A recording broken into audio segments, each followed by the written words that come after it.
मित्रांनो, तुम्ही जर सोनं खरेदी करण्याचा जर विचार करत असाल तर हा व्हिडिओ पूर्ण पहा। ही माहिती पूर्णपणे ऑथेंटिक आहे। मी खोटं सांगणार नाही, फेकणार नाही। जर तुम्हाला यातील एकही शब्द जर खोटा वाटला तर तुम्ही बिनधास्तपणे कमेंट करून मला नावं ठेवू शकता। अगोदर मित्रांनो, मी पुढे सोनं खरेदी करावं की नाही हे सुद्धा सगळं सांगणार आहे। याच्या अगोदर आज नेमकी बाजारामध्ये काय परिस्थिती आहे ते पहा आणि आंतरराष्ट्रीय बाजारामध्ये काय सुरू आहे, कारण आंतरराष्ट्रीय बाजारानुसारच आपण सोने खरेदी करावं की नाही हे पाहणं महत्त्वाचं असतं। कारण आज जर तुम्ही सोनं खरेदी केलं आणि उद्या जर त्याचे भाव पडले तर तुम्हाला तोटा येऊ शकतो। जर तुम्ही गुंतवणूक म्हणून जर सोनं खरेदी करणार असाल तर हा व्हिडिओ अत्यंत महत्त्वाचा आहे। तुमच्या घरी जर लग्न वगैरे काही समारंभ असेल आणि त्यासाठी जर तुम्हाला अर्जंट सोनं खरेदी करायचं असेल तर त्या लोकांनी आज तुम्ही बिनधास्तपणे सोनं खरेदी करू शकता, कारण ती तुमची गरज आहे, निकड आहे। परंतु ज्या लोकांना गुंतवणूक म्हणून सोनं खरेदी करायचं आहे त्यांनी आंतरराष्ट्रीय बाजारामध्ये नेमकं काय सुरू आहे या घडामोडीकडे पाहणं गरजेचं असतं। आंतरराष्ट्रीय बाजारामध्ये आज सोन्या चांदीच्या भावामध्ये घसरण झालेली आहे। याच्या मागं अमेरिका आहे। अमेरिकेतील मजबूत रोजगार आकडेवारी जाहीर झाल्यानंतर फेडरल रिझर्व्हकडून लवकर व्याजदर कपात होण्याची शक्यता तिथं कमी झालेली आहे आणि त्यामुळे सोनं चांदीवर दबाव वाढला आणि किमती घसरल्या। आज स्पॉट गोल्डचा दर 0.4% घसरून $5,058 प्रति अंश इतका झालेला आहे। आणि मित्रांनो, चांदीच्या भावामध्ये सुद्धा घट झालेली आहे। मित्रांनो, सोन्याचे भाव जरी घसरले असले तरी चांदीचे भाव मात्र वाढलेले आहेत। आज चांदी 5,000 रुपयांनी महागलेली आहे। वाढ झाली असली तरी आजही चांदी आपल्या सर्वकालीन उच्चांकापासून 1.25 लाख रुपयांनी स्वस्त आहे।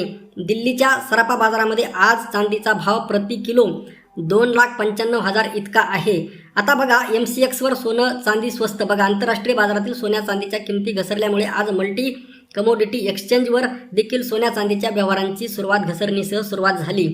आता 0.47% घसरून 10 ग्रॅम मागं 1,58,000 रुपयांनी आज बाजार उघडलेला आहे। म्हणजे 1,58,000 रुपये प्रति 10 ग्रॅमनी आज तुम्ही सोनं खरेदी करू शकता। काल ज्यांनी सोनं खरेदी केलेलं आहे त्यांना आज 2,000 रुपयाचा प्रति 10 ग्रॅम मागं तोटा झालेला आहे। आता महाराष्ट्रातील सराफा बाजार नेमका काय आहे? राज्यातील मुंबईमध्ये, पुणे, नागपूर, कोल्हापूर, छत्रपती संभाजीनगर, जळगाव इत्यादी शहरामध्ये 24 कॅरेट सोन्याचा भाव प्रति तोळा 1,58,400 रुपये आहे, तर 22 कॅरेट सोन्याचा भाव 1,45,200 इतका आहे। दरम्यान गुड रिटर्नच्या माहितीनुसार आज सकाळी राज्यात चांदीचा भाव प्रति किलो 2,95,000 रुपये इतका आहे। आता नेमकं बघा, सोन्याचे दर त्यांच्या विक्रमी उच्चांकापेक्षा अजूनही बरेच खाली आहेत। यापूर्वी सोन्याने तुम्हाला सगळ्यांना माहीत आहे, अगदी जानेवारीच्या शेवटच्या आठवड्यामध्ये $5,608 प्रति अंश असा उच्चांक गाठला होता। सध्याच्या दरानुसार सोने त्या पातळीपेक्षा सुमारे 10% स्वस्त झालेलं आहे। परंतु मित्रांनो, आता येणाऱ्या काळामध्ये सोनं स्वस्त होणार की महाग होणार यावर मी तुम्हाला सविस्तर काल किंवा परवाच सांगितलं होतं। परंतु हे सगळं अमेरिकेवर डिपेंड आहे, अवलंबून आहे। लक्षात ठेवा, अमेरिकेसोबतच एकटा अमेरिका याला जबाबदार नाही। याबाबत चीन सुद्धा कधीही काही आपला घोळ करू शकतो। लक्षात ठेवा, कधीही सोन्याच्या भावामध्ये स्फोट करू शकतो, किमती पाडू शकतो किंवा वाढवू शकतो। त्यामुळे सोन्याच्या किमती सगळी गुंतवणूक तुम्हाला सांगितलेलं आहे की आता ज्यांनी अगोदर सुरुवातीच्या काळामध्ये 6 महिन्यापूर्वी सोन्याच्या भावामध्ये गुंतवणूक केलेली आहे त्यांच्यासाठी तर काही सुद्धा घाबरायची गरज नाही। परंतु ज्यांना आज गुंतवणूक करायची आहे त्यांच्यासाठी परिस्थिती थोडीशी स्फोटक आहे। अशांनी एकदम गुंतवणूक करू नका। तुमच्याकडे जर गुंतवण्यासाठी जर 10 लाख रुपये असतील तर तुम्ही त्यातले 2-3 लाख आज सोन्यामध्ये गुंतवा आणि बाकीचे पैसे इतर कशामध्ये तरी गुंतवा। अजून महिनाभर 2 महिने वाट पहा बाजारामध्ये काय होतंय। बाजारामध्ये एवढी अनिश्चितता आहे की उद्या काय होईल काही सांगता येत नाही। काही जण असं म्हणतील की येणाऱ्या काळामध्ये सोनं अजून स्वस्त होईल, परंतु तुम्ही असं पण होऊ शकतं की येणाऱ्या काळामध्ये सोनं अजून वाढू सुद्धा शकतं। म्हणजे कोणाचाही अंदाज खरा नाही, त्यामुळे कोणावरही विश्वास ठेवू नका। तुम्ही जेवढ्या गुगलवर बातम्या पाहाल, यूट्यूबवर पाहाल किंवा सोशल मीडियावरती पाहाल, कुठेही बातम्या पाहाल, कोणत्याही बातमीवर कसलाही विश्वास ठेवू नका, कारण हा अंदाज नेमका कोणालाही सांगता येत नाही, येणार नाही। अगदी ज्यांच्याकडे मी तुम्हाला सांगितलं, ज्यांच्याकडे किलोने सोनं आहे, टनाने सोनं आहे, त्यांना सुद्धा हा अंदाज बांधता येत नाही।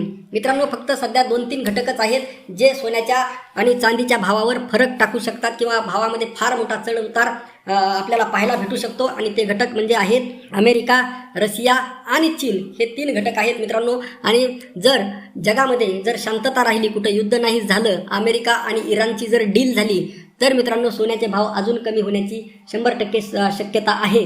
परंतु फार कमी होणार नाहीत. काही जण फेकतील की 70,000 होणार, 80,000 होणार, एवढे कमी नाही होणार. परंतु सोन्याचे भाव जर कमी झाले तर 1,25,000 रुपये प्रति तोळ्यापर्यंत सुद्धा खाली येऊ शकतात. परंतु एक सरासरी एक अंदाज आहे, तुम्हाला एक अंदाज सांगत आहे, याला सत्य मानू नका. लक्षात ठेवा, मला फेकण्याची, खोटं बोलण्याची सवय नाही. अंदाज आहे हा, फक्त अंदाज 100% सत्य नसतो. अंदाज आहे की 1,50,000च्या आतमध्ये सोनं येणार नाही, हा एक माझा वैयक्तिक अंदाज आहे. परंतु तरीसुद्धा पहिल्याच ते दिवस गेले मित्रांनो. सध्या तरी किमान ते दिवस नाहीत की तुम्ही एकखट्टी तुमच्याकडे 10 लाख रुपये आहेत आणि तुम्हाला जर गुंतवायचे असतील तर ते सगळे सोन्यामध्ये गुंतवा. ते सध्या दिवस नाहीत. त्यामुळे विचारपूर्वक गुंतवणूक करा. ज्यांच्याकडे भरपूर पैसा आहे, 2 नंबरचा पैसा आहे, शिल्कीचा पैसा आहे, जे भरपूर श्रीमंत आहेत, अशा लोकांना काही फरक पडत नाही. पण ज्यांचा मेहनतीचा पैसा आहे, मध्यमवर्गीय आहेत, शेतकरी आहेत, कष्टकरी आहेत, मजूर आहेत, ज्यांच्याकडे 2 पैसे शिल्लक आहेत, त्यांना असं वाटतं की आपण हा पैसा नेमका कुठं गुंतवावा. अशा लोकांसाठी हा प्रश्न आहे. अशा लोकांसाठी मी अत्यंत महत्त्वाची माहिती रोज सांगणार आहे की तुम्ही ह्या पैशाची अजून कुठं गुंतवणूक करायला हवी. याशिवाय अनेक पैसे गुंतवणूक करण्याचे अनेक मार्ग आहेत, ते सुद्धा मी तुम्हाला सांगणार आहे.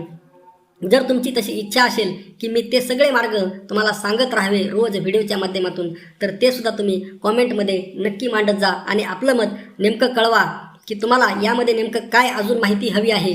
ते तुम्ही कॉमेंटमधून नक्की मांडा. आणि ही माहिती कशी वाटली, जर चांगली अशी वाटली असेल तर ती जास्तीत जास्त मित्रांना शेअर करा. मी खोटी माहिती कधीही देत नाही, चुकीची माहिती फेकाफेकी करत नाही, असत्य माहिती देत नाही, तुमची दिशाभूल कदापिही करणार नाही. आणि जर तुम्हाला असं वाटत असेल की माझ्या एका शब्दाने तुमची दिशाभूल झाली तर तुम्ही ते कॉमेंट करून नक्की मला नावं ठेवू शकता. आणि जर मी तुम्हाला चांगलं बोललो असेल, चांगला सल्ला दिला असेल तर ते सुद्धा तुम्ही कॉमेंटमध्ये नक्की मांडा.